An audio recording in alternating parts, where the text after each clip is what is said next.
Hey, what's up? Phil, Sam, and Will here from Video School Online and Will Call Cinematic. Today we're going over our 10 landscape photography tips. Just last week we were out in Joshua Tree recording an entire course on landscape photography, and from editing those lessons I kind of gathered these 10 tips that I thought we can share with you on YouTube and elsewhere to help you with your own landscape photos. So I'm going to run through them, have them explain them a little bit more. So tip number 1 is to shoot right around sunrise or sunset. Why do we do that? I like shooting around that time, and I think most people do because it's when you have the most dramatic light as opposed to toppy light, and there's a lot of contrast during those times too, as well as the colors just crazy the sun coming through the atmosphere and all that. And also right before or after the sun coming up or going down, you have this really beautiful soft light. So in the matter of an hour, you can go from contrasty, direct, beautiful gold light to really soft, nice, even lighting. So it's kind of the best time to be shooting and get a range of photos. Nice. Tip number 2 is to think about adding foreground elements to your photos and not just big, wide open landscapes. I think having that dynamic in any photo really helps. You know, you have to think of your foreground, your main subject, your background. It's all important to have. And if you're doing a landscape and you're just looking out into a big vista, sometimes it's not as interesting as really telling your audience to focus in on a certain subject or object. I love it, because it gives you perspective and depth of what you're actually looking at. It'll give you reference and the audience reference, really. Cool. Tip number 3, this one can go either way.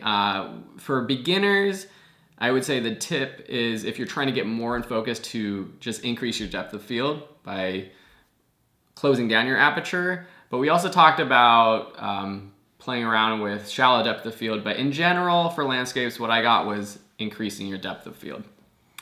Yeah, I mean, like you go back to classics like Ansel Adams, who used to, like famous photographer, used to shoot like way stop down, so a lot of things were in focus.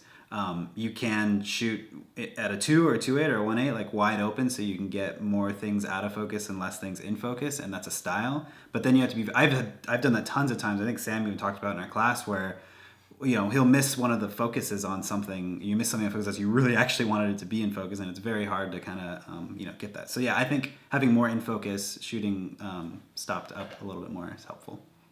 Okay, cool. Number 4, a pretty basic one, is straighten out your horizons. Yeah, especially if you're really happy with what your frame is and you want to use that entire frame and not readjust in post, try to get as even as possible, or set your horizon whatever you want it to be. Maybe you want it to be a little crooked, but make that decision while you're taking the photo and really try and pay attention to your left and right sides of your horizon. Another tip that I have, tip number 5, that we didn't actually get to do too much out in Joshua Tree because there wasn't really much moving, no water. We could have done it with the clouds a little bit, but they weren't moving too fast. But if you are doing a long exposure, use a tripod.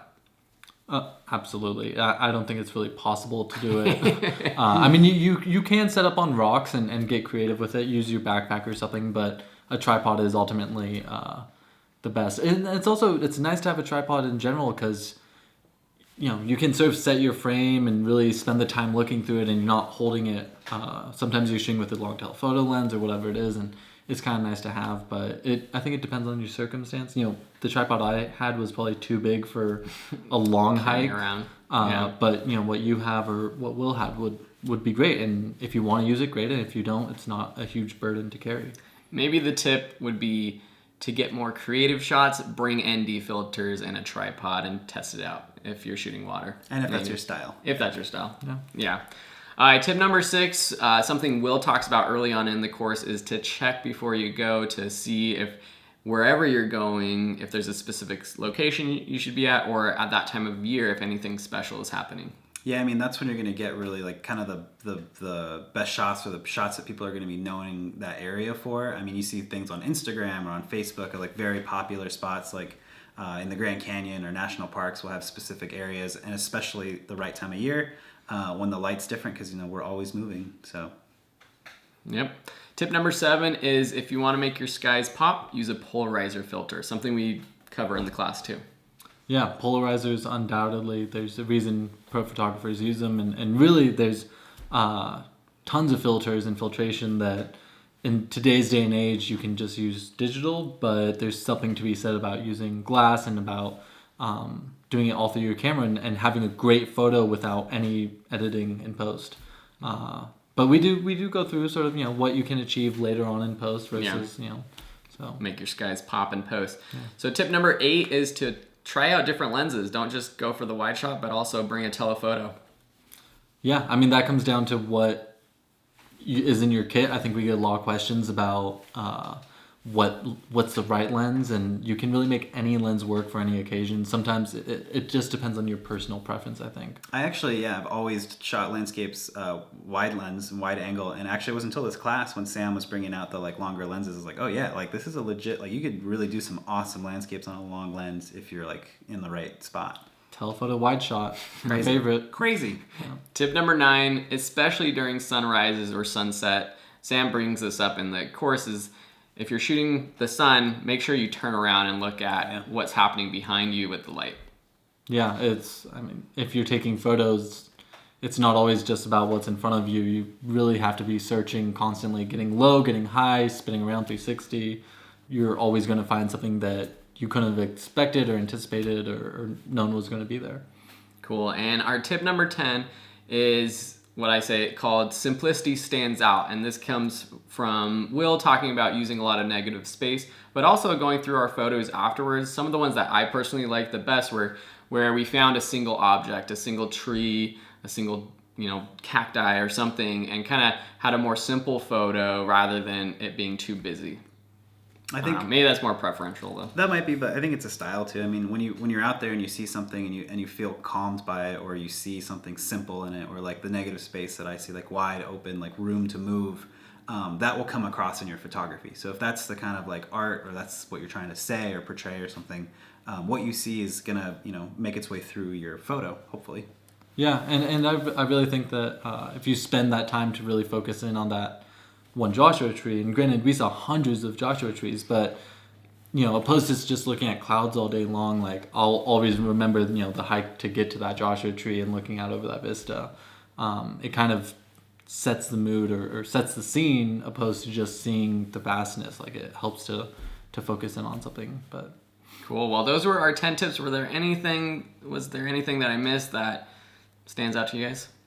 Just shoot. Just get out there and shoot. Yeah, I think the biggest takeaway was being out there and taking photos for ourselves, and you know, not being at an event, not being under pressure of, you know, we have a client or something like that, and just enjoying it and getting to play with things, try different things. And we got some shots that, you know, none of us had ever really tried before, but then we were actually seeing the difference between, you know, a stop down f-stop or a wide open f-stop or whatever it was. So. Yeah, if you know the basics of photography and you get out there and you start shooting, that's how you're going to learn, is just getting out there and doing it. That's literally the best way to learn. And shooting with friends. Yeah, that too. You know, because comparing and contrasting. Will would be doing something, Phil would be doing something. It's like, oh, I want to do that. I want to try that. And also being able to use each other as subjects was great. So cool. Well, I hope you guys enjoyed these tips. If you are interested in the full landscape photography class, it's a really, really cool class. We take you from beginning to end out to Joshua Tree, going over all the equipment that we use, the gear you need, all the situations you could be in to get great shots, and then from sunrise to sunset, and then also editing landscape photos and how we edit our photos to make them look even better. Click on the link below. You can enroll there. You can also do a free preview of the class by clicking on that link. Free? Yeah, free. There's a few lessons that we've put for free that people can watch. So check that out. And we're also going to be doing a night photography class. And we have another video coming up soon with our 10 tips for better nighttime photos.